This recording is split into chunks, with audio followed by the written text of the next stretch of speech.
আমাদের যে সাংবাদিক বন্ধু খুন হয়েছেন আসাদুজ্জামান তুহিন ভাই, তার জন্য সরকারের কাছে আমি দাবি জানাতে চাই তার খুনের জন্য উপযুক্ত ক্ষতিপূরণ দিতে হবে। তার দুইটা বাচ্চা আছে, তার বাবা মা, বৃদ্ধ বাবা মা আছে, তার স্ত্রী আছে, তার সংসারে এখন কিন্তু উপার্জনক্ষম কেউ নাই। তার এই সংসারের পুনর্বাসন করতে হবে, তার বাচ্চাদের, তার বাবা মার এরা যাতে স্বাচ্ছন্দ্যে চলতে পারে সেই ব্যবস্থা করতে হবে রাষ্ট্রকে। এবং সাংবাদিক বন্ধুগণ, গাজীপুরে যারা রয়েছেন, এই প্রেস ক্লাবে যারা রয়েছেন, তাদের প্রতি আমি বিনীত অনুরোধ জানাতে চাই, এই ব্যাপারে আপনাদের পক্ষ থেকে একটা দাবি থাকা দরকার। এই আপনাদের সহকর্মীর জন্য আপনারাও দাবি জানাবেন যাতে সে এই সাংবাদিক আসাদুজ্জামান তুহিন সে যাতে তার পরিবার যাতে ক্ষতিপূরণ পায়, পুনর্বাসিত হতে পারে, পরিবারটা যাতে বাঁচতে পারে।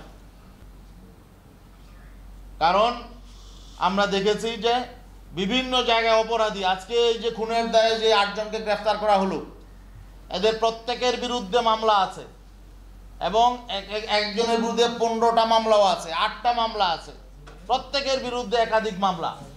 এবং ভয়ঙ্কর বিষয় হলো এই যে অপরাধী তারা, যাদের বিরুদ্ধে 10টা 12টা 15টা মামলা আছে, তারা সংঘবদ্ধ হয়ে অপরাধ করলো, অথচ প্রশাসন তাদেরকে আগে থেকে ধরতে পারলো না। এটা তো একটা রহস্যজনক বিষয়। আর শুধুমাত্র তিনি এই আসাদুজ্জামান তুহিন ভাই তিনি তাদের একটা অপকর্ম ভিডিও করেছে, এই জন্যই তাকে খুন করা হয়েছে, আমাদের কাছে এটাও মনে হয় না। আমাদের কাছে মনে হয় এর পেছনে আরো কোনো বড় ঘটনা আছে, সেই ঘটনা উদ্ঘাটন করা দরকার। অপরাধীরা কিছু কিছু নামও বলেছে, আমরা শুনেছি যে তাদেরকে টাকা দিয়ে হত্যাকাণ্ড ঘটানোর জন্য তাদেরকে বলা হয়েছে। এগুলো তদন্তের আওতায় আনতে হবে। এই অপরাধী, এই খুনিদেরকে আগে কারা প্রশ্রয় দিয়েছিল, এখন তারা কাদের প্রশ্রয়ে ছিল, সেই নামগুলো প্রকাশ করতে হবে, এরা কারা। এবং এই গাজীপুরে কাদের ছত্রছায়ায় এই সন্ত্রাসীরা লালিত পালিত হয়, চাঁদাবাজি করে, সন্ত্রাসী কর্মকাণ্ড করে, এগুলো উদ্ঘাটন করতে হবে। জিএমপি কমিশনার সাংবাদিকদের যে ব্রিফ করলেন, সেখানে কিছু উনি আপত্তিকর কথা বলেছেন। হ্যাঁ, তিনি তার দায় কিছুটা হলেও স্বীকার করেছেন, কিন্তু তিনি যেসব কথা বলেছেন আমরা শুনেছি এবং সেগুলো নিয়ে আমরা চিন্তা ভাবনা করেছি। তিনি এই আইন শৃঙ্খলা পরিস্থিতির অবনতির জন্যে তিনি বলেছেন যে 5ই আগস্টের পর থেকে গাজীপুরে বিভিন্ন অনেক গার্মেন্টস ফ্যাক্টরি বন্ধ হয়ে গেছে। গার্মেন্টস ফ্যাক্টরি বন্ধ হয়ে যাওয়ার কারণে শ্রমিকরা বেকার হয়ে গেছে। এই বেকার শ্রমিকরা তারা তাদের পেটের দায়ে নাকি তারা ছিনতাইয়ে নেমেছে, অপরাধ প্রবণতা বেড়ে গেছে, তারা রাস্তাঘাটে ছিনতাই করছে। তিনি এমন দায়িত্বশীলতার জায়গায় থেকে ঢালাওভাবে শ্রমিকদের উদ্দেশ্যে যে কথা বলেছেন, এটা অমার্জনীয়।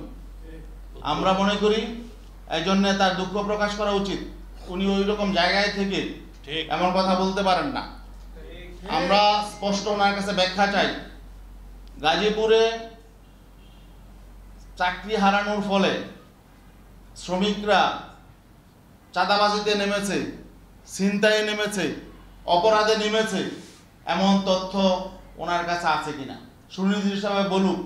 কয়জন শ্রমিক এমন ছিনতাইয়ের সাথে জড়িত, কয়জন শ্রমিক চাঁদাবাজির সাথে জড়িত? আমি মনে করি শ্রমিকদের প্রতি তিনি এক ধরনের অন্যায় করেছেন, তাদেরকে অসম্মান করেছেন, অশ্রদ্ধা জানিয়েছেন। শ্রমিকরা হালাল রুজি রোজগার করে, তাদের কাজ না থাকলে তারা ছিনতাইয়ে নামবে, চাঁদাবাজিতে নামবে, এই জাতীয় কথা উনি বলেছেন।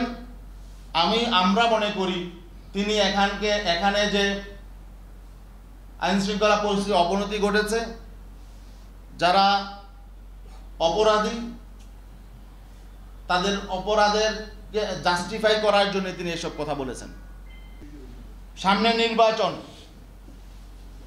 নির্বাচনের জন্য প্রধান উপদেষ্টা একটা টাইম ফ্রেম ঘোষণা করেছেন, কিন্তু আমরা উদ্বিগ্ন। এই আইন শৃঙ্খলার যে অবস্থা, এতে করে আমরা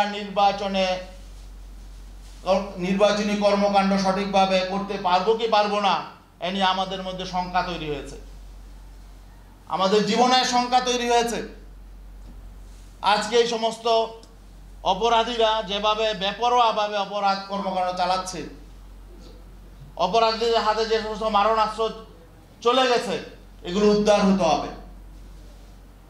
যেই অস্ত্র দিয়ে আজকে ছিনতাই হচ্ছে, মানুষ খুন হচ্ছে, এগুলো রাজনৈতিকভাবে ব্যবহার হবে। এই অপরাধীদেরকে যারা কালো টাকার মালিক, যারা চাঁদাবাজি করে কোটি কোটি টাকা কামাই করেছে, তারা নির্বাচনে ইনভেস্ট করবে। আমরা এই আশঙ্কায় আশঙ্কিত।